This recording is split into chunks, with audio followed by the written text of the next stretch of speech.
Mimpi kita, cita-cita kita di tahun 2045, pada satu abad Indonesia merdeka, mestinya, insya Allah, Indonesia telah keluar dari jebakan pendapatan 45. Produk domestik bruto Indonesia mencapai 7 triliun US dollar. Dan Indonesia sudah masuk ke 5 besar ekonomi dunia dengan kemiskinan mendekati 0%. Kita harus menuju ke sana. That movement, possibly in Indonesia, after the president's visit, the UN has to play a role, evidently, as mediator, but maybe also other countries. Turkey is very active, and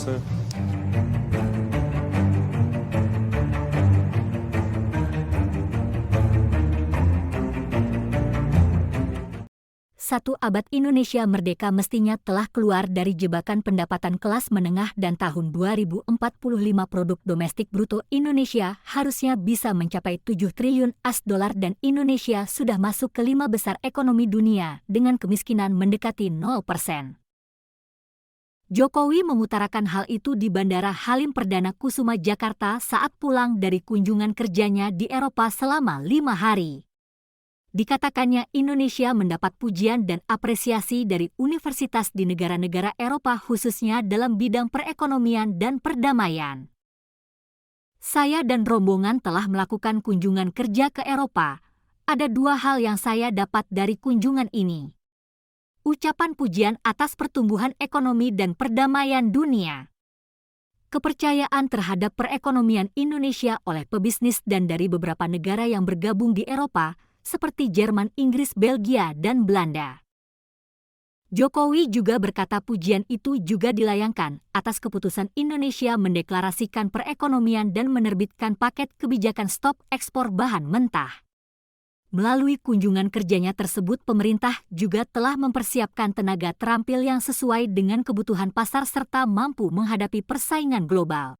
Dikatakan selain dengan Jerman, Jokowi menyebutkan kerjasama juga dilakukan dengan Inggris, khususnya di bidang ekonomi dan industri kreatif, nanti akan segera ditindaklanjuti oleh Badan Ekonomi Kreatif. Jokowi menceritakan kebanggaannya melihat pelaku kreatif Indonesia mampu bersaing di Eropa. Saya senang kemarin melihat kelima desainer muda Indonesia yang memajang produknya hampir di semua swalayan besar di London, kata Jokowi.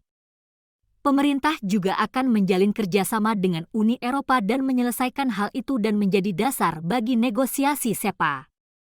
Kesiapan Indonesia untuk melakukan negosiasi SEPA sejalan dengan komitmen Indonesia untuk menjadikan ekonomi Indonesia terbuka dan kompetitif.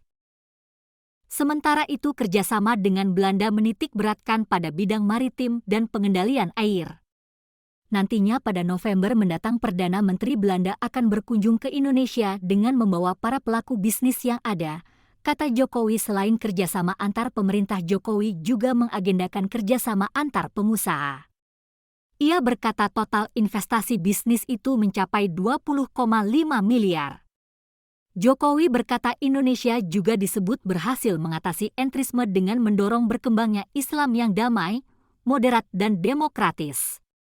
Saat ini nilai Islam yang damai, moderat, dan demokrat telah menjadi acuan diplomasi Indonesia di mata dunia, kata Jokowi.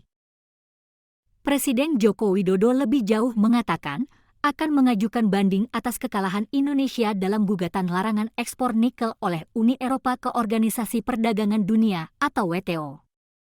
Meski kalah di WTO, kita akan tetap melakukan hilirisasi bahan mentah demi mendapatkan nilai tambah.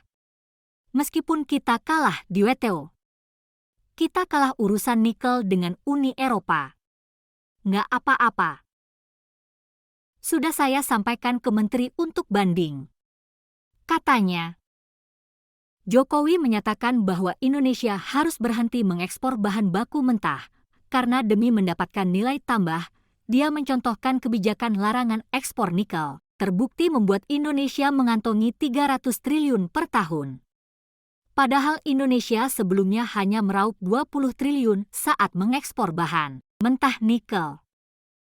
Jokowi memahami alasan Uni Eropa mengajukan gugatan.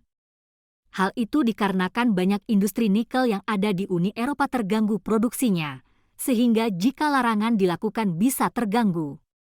Bila industri pengelolaan nikel terganggu artinya di sana akan ada pengangguran, di sana akan ada pabrik yang tutup. Tapi kan kita juga mau maju, kita juga ingin menjadi negara maju, ujar Jokowi. Sebelumnya Indonesia dinyatakan kalah dari Uni Eropa terkait sengketa larangan ekspor nikel.